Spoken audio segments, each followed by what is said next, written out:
आई जी, ये भोकनी के घर है। हाँ, तू के हबुआ? तू भोकनी के बाऊ हको? हाँ। हमें भोकनी के लाभर हो लियो, भोकनी से शादी करे के बात करे लियो है। कहाँ घर हो? बगले वाला गमवा। कौन बगले वाला? अरे ये बगले वाला गमवा है ना। कौन बगले वाला गाँव? बता ना, कब से भोकनी भोकनी भोकनी भोकनी कले। आई जी, तोरा से हम शादी के ना बात करे ला पूछा लियो जी, जे तू मार देल हो दुनू मिल के जी।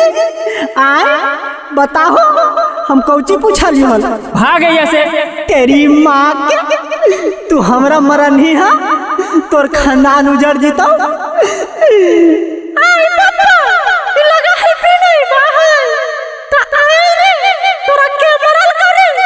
अगे तू ही ना भेजा निहल शादिया के बात करे ला बाबू से गे, देखी तो हमरा मार के फाड़ दल कौ के। बताओ। अच्छा छोड़, हमरा मरल कौ जे चलता, लेकिन तोरा से शादी नहीं होता, ये नहीं चलता। हम तोरा बिना मर जीबाऊ, हम नहीं बचबू तोरा बिना। तब हम की करियो बताओ, की करियो? हम मर जीबाऊ।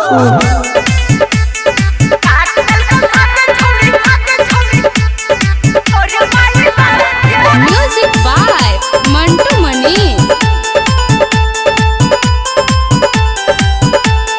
काट दिल को शादी छौड़ी तोर माई बाप गे।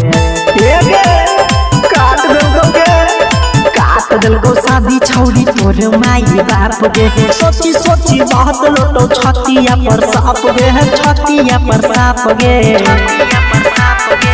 आएंगे तू तो चल देंगे, हम तोरा बिना कैसे रहोगे, आगे हमें भोकनी। काट दिल को शादी छौड़ी तोर माई बाप गे, काट दिल को शादी छौड़ी तोर माई बाप गे।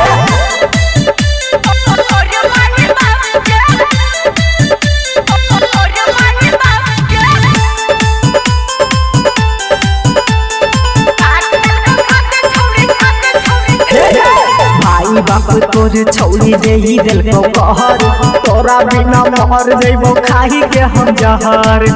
आएंगे कैसे रहोगे? भाई बाप तोर छौड़ी दे ही दिल को कहर, तोरा बिना मर जइबो खाही के हम जहर। सौ से बदन दिल को पहिना से ना पगे, आगे देखी तो गे फाड़ दिल को गे।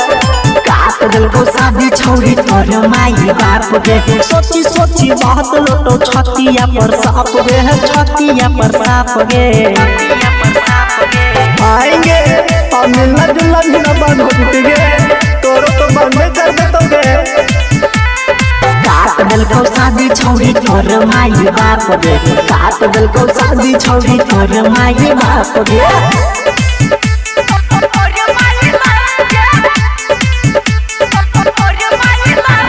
Music by Mantu Mani.